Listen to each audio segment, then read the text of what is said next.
I'm Matt at Nexus Baseball, and this is episode 16 of the Tommy John Epidemic. This series is a YouTube read of content from the book Plague of the Gods, an outsider's perspective on baseball's Tommy John epidemic, which is available now on Amazon. I decided to put this content on YouTube to make the material as accessible as possible. This series examines the science behind the most superhuman action the human body can produce, accelerating a baseball up to 100 miles per hour. To implement this new approach and determine the cause of the Tommy John epidemic, it is important to review the current understanding of how the pitching motion works. The term most commonly used to describe the process in which the body develops velocity is pitching mechanics. Mechanics, as in the visualization of the body as a biological machine that from individual parts creates whole body motion.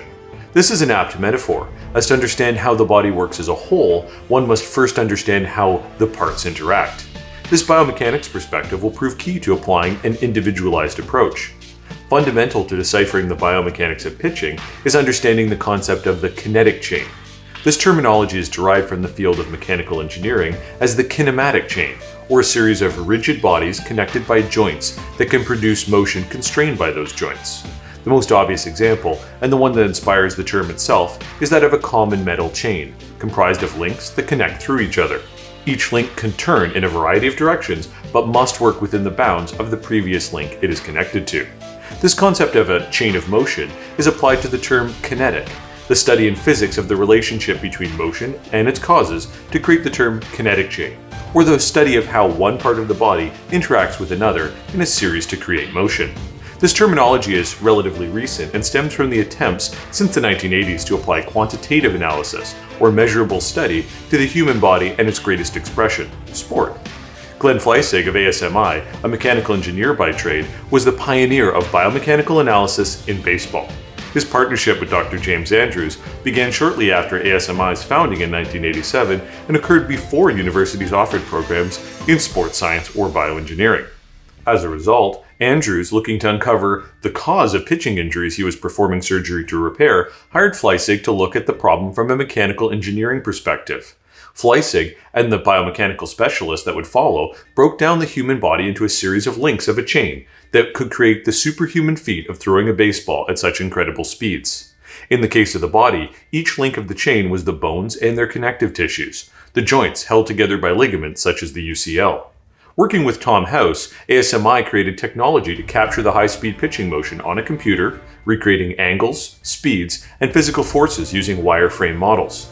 As the technology advanced, they were able to create realistic recreations of the human skeleton, so that they could track how each joint interacted with all the others in the human body.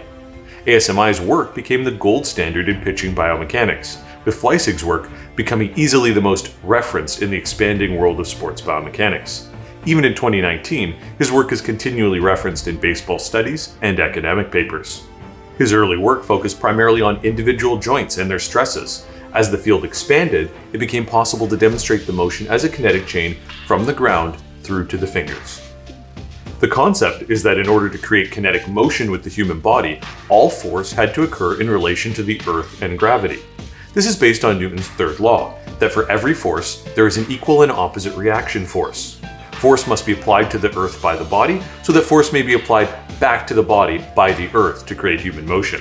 The theory is that in the baseball pitch, this creates a series of reactionary forces, from the ground, through the legs, up the torso, and finally through the arm and hand in a chain.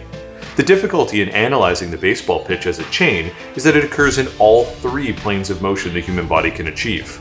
The kinetic change of the broad jump, by comparison, occurs entirely in a single plane of motion, called the sagittal plane. This means the entire motion occurs as a mirror from either the left or the right side of the body.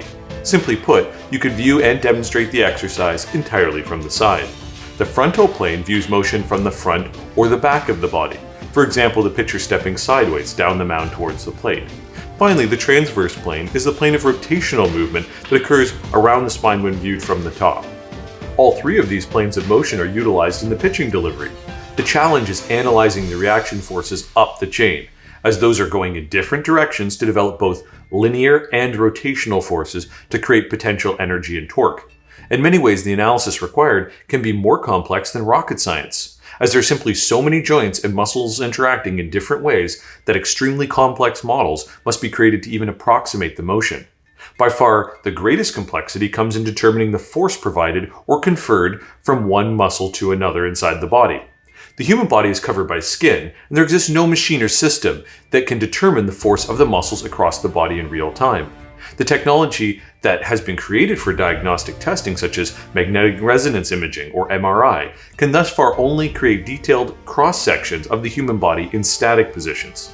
The closest examinations of muscle activation have come from electromyographic studies. The procedure utilizes electrically conductive patches placed on the skin to determine which muscles are most active when completing a motion. These tests are also limited in that they can only test the external muscles directly accessible under the skin and not those that are deeper inside the body. They also cannot measure the force of the muscles produced, just the activation levels of the nerves. The closest scientists have come is testing the maximum strength of short chains, like grip strength. This is a long way from understanding the strength of individual muscles, however, particularly when utilized in conjunction with others in longer chains.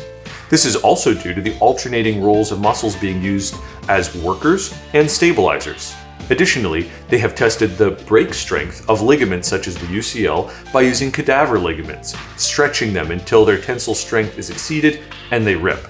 This too is inexact at best, as these are almost always the ligaments of general populations, not the thickened ligaments or tendons of individuals who have spent a lifetime of strength training thickening their connective tissues. The result of all of this is that Fleisig's skeletal models could only show what the joints did, not the force being provided by each individual part of the body and in what percentage they contribute. Resultingly, most studies utilize primarily limb angles and accelerations to demonstrate the motion. This is true in the oft-cited journal article, The Kinetic Chain in Overhand Pitching, by Shane T. Schroyer, MD et al.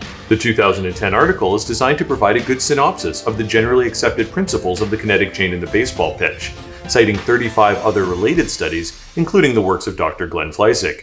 To summarize, the work begins by conceding that the rapid pace of the pitching motion makes assessment difficult, with the time being between front foot strike and ball release only 0.145 seconds. Velocity in general is proposed to be a kinetic chain from the ground, chaining to each segment of the body to produce maximum speed in the furthest link of the body from the ground, the hand. The better the parts are synchronized in sequence, the better the efficiency of the motion, and therefore the effective velocity. The legs and trunk are presented as the main force generators that transfer motion up through the chain to the shoulder. Join me for episode 17 next week. Remember, if you like the content, please like and subscribe. Your support makes this work possible. Also, if you want to jump ahead, please consider picking up the book on Amazon from the link in the description below. See you next week.